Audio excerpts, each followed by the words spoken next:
So kalau saya nak ubah setting, tak nak ubah dekat phone, kita nak ubah dekat sini pun boleh. Tekan butang bahagian tepi.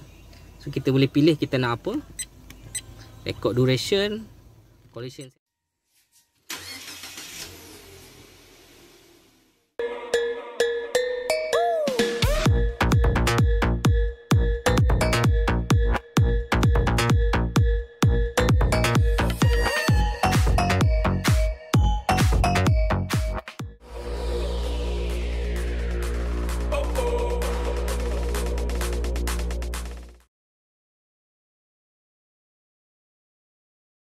Ini menu yang kita dapat. So ini adalah CS Drive apps ni adalah untuk pengguna Android. Kalau pengguna iPhone adalah Timacam. Boleh search dalam dia punya Play Store. Kat sini kalau kita baca recording dia sehingga kualiti 1080p. Dan kalau tengah function kita tengah drive, kita nak rakam gambar, kita boleh tekan butang M pada tengah dashcam. Audio setting dia default adalah off. Jadi kita kena setting onkan dia untuk audio, rakaman kita audio on. So video playback semua MP4 semua boleh tengok kat application dia. Nanti saya akan tunjuk pasal application dia. G-sensor ni kalau dia ada bergegar dia akan auto merakam lah. Dia ada built-in G-sensor. So kalau dia ada collision atau accident, dia akan automatic lock video tu. So dia akan simpan sebagai emergency video. So dia kata macam video tadi saya tunjuk, yang dekat Ispark, kalau kita dah offkan engine, dia akan automatic, G-sensor tu akan automatic wake up dia DVR dan dia akan on selama 30 saat. Lepas tu baru dia akan off sendiri ya. So sebelum kan tidak, kita dashcam adalah sebelah kiri ya, sebelah kiri kita. Tapi kalau belah kiri ni, kalau masa hujan, wiper tu akan mengganggu kita punya dashcam dan rakaman kita tak akan jelas. Jadi apa yang kita buat adalah kita ubah dashcam ke side sini, ke bahagian yang tak kena wiper. Biasanya sama ada kanan atau bawah sini ya. Kita pulang ikut cita rasa masing-masing. Saya ubah belah kanan dan jelas lah. So yang ubah ni boleh buat kat kedai tinted. Minta dia ubahkan lah masa kita tinted. So kat sini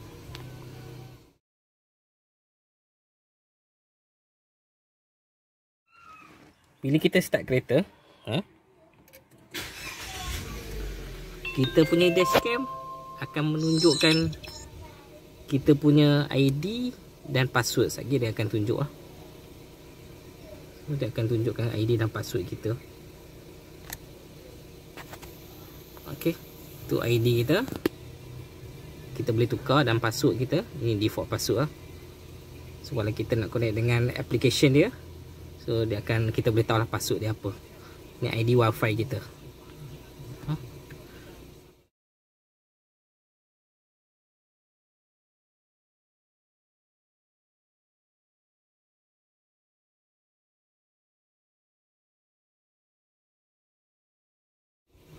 So kita boleh setting ni nak berapa untuk safe mode dia, nak berapa lama dia nak padam pas kita nak mulakan kenderaan. Kat sini saya setting, saya tak ingat berapa, 30 saat. So tengok sini. Sekejap dia akan mati sendiri.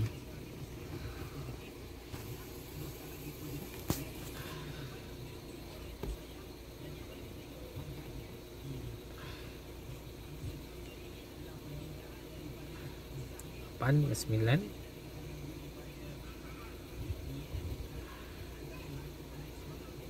Dia akan mati sendiri.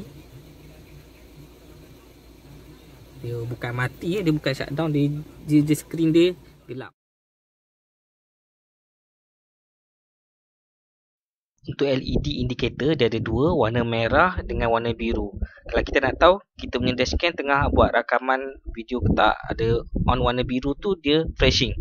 Kalau warna biru tu dia on saja, maksudnya dia stop decoding mode. Kalau warna biru dan merah maksud tak ada, maksudnya tak ada rakaman.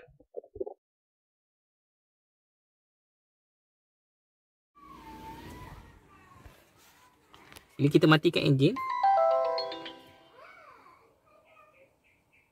dashcam kita ni masih menyala.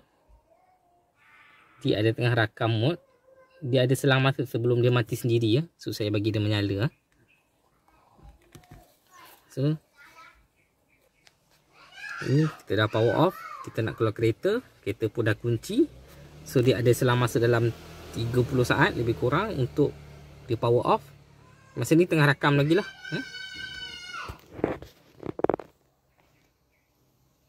10, 9, 4, 3, 2, 1. Dia akan padam. Kalau padam dia tak akan dengar bunyi. Dan yang lampu ni dia tak akan menyala. So lampu ni tak akan menyala. So maksudnya memang betul-betul padam habis. Okay.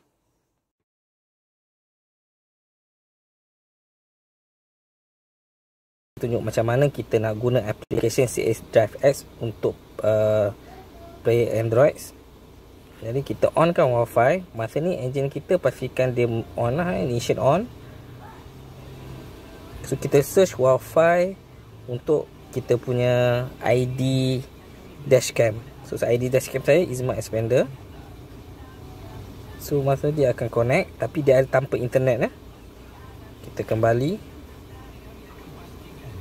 Kita buka app ni. So sebelum kita boleh download atau tengok apa-apa gambar atau video, kita kena stop recording. Kita tekan recording. Kita kena stop dulu. So kita punya dashcam akan berbunyi beberapa kali lah, tanda kita dah stop dia punya video tu. Kemudian kita boleh tengok video. So ini video-video kita. Ini video-video kita.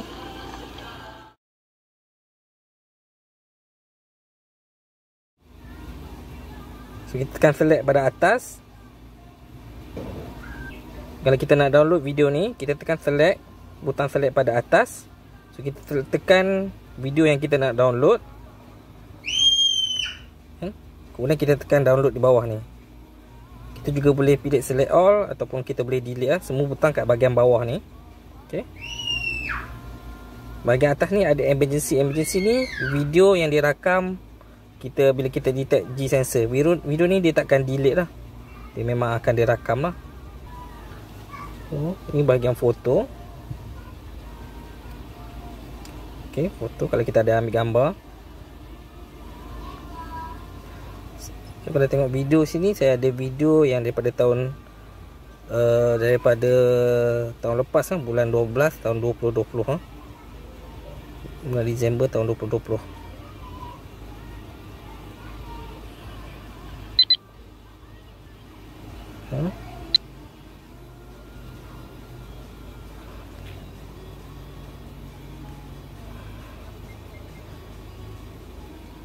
Ini masa awal sebab saya nak pasang dashcam. Saya nak lekat dia punya dashcam tu. Lepas tinted saya biar 3 hari, kemudian dashcam tu saya lekat. So dia ada detect gegaran, jadi dia simpan lah. Video-video emergency ni dia memang takkan boleh delete. Kalau ikut dia punya manual pun dia kata kalau dia takkan overlap dengan video yang kita rakam hari-hari. Kalau kita nak delete ni, kita kena cabut SD card dan masuk ke dalam laptop atau komputer. Kita delete menu kat sana. Kat sini kalau kita nak delete ni, kita kena format SD card terus semua. Okey.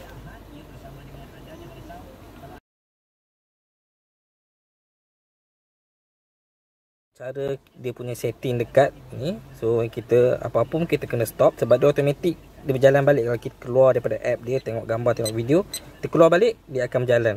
So kita kena stopkan dia, baru kita boleh buat aplikasi lain. So butang atas kanan ni ada gambar untuk setting. Kita boleh setting. So kita boleh pilih apa saja kita nak. Kita nak tukar password, kita nak tukar Wi-Fi, kita nak video resolution, collision sensor, parking monitor, record duration. Record duration ni maksudnya 3 minit. Then dia looping 3 minit, lepas tu dia akan buat rakaman baru. So setiap 3 minit dia rakam 3 minit video kita. So bila kita nak download, dia agak besar lah. Macam saya 122 sebab saya ambil high punya quality. So 100 lebih lah setiap kali 3 minit tu. Okay, kalau dia download, dia akan makan masa lah. Screen time out ni adalah yang kosong. Kalau kita nak kita offkan dia, Skrin kita akan sentiasa menyala semasa kita drive. Jadi kita boleh pilih nak 1 minit, 3 minit. So saya biasa pilih 1 minit. Dia akan menyala 1 minit, kemudian skrin tu akan padam lah.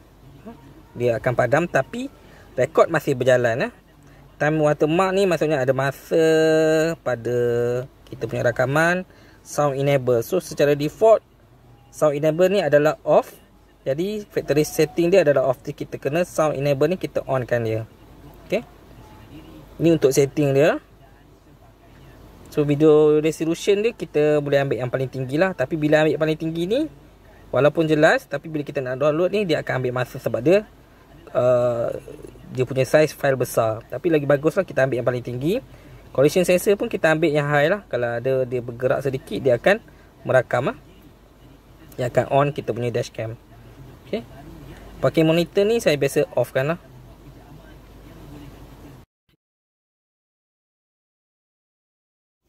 So kalau saya nak ubah setting, tak nak ubah dekat phone, kita nak ubah dekat sini pun boleh. Tekan butang bahagian tepi. So kita boleh pilih kita nak apa. Record duration, collision sensor, sound. So kita ambil sound. Kalau kita nak on, off kan ya. So ini untuk bahagian video. Kita nak pergi setting. So saya nak ubah masa beep sound on atau off. Kita pergi beep sound. Kemudian screen timeout, makin monitoring, format SD card, factory reset. So, kalau kita nak format, kita boleh tekan ni untuk format lah, factory reset lah.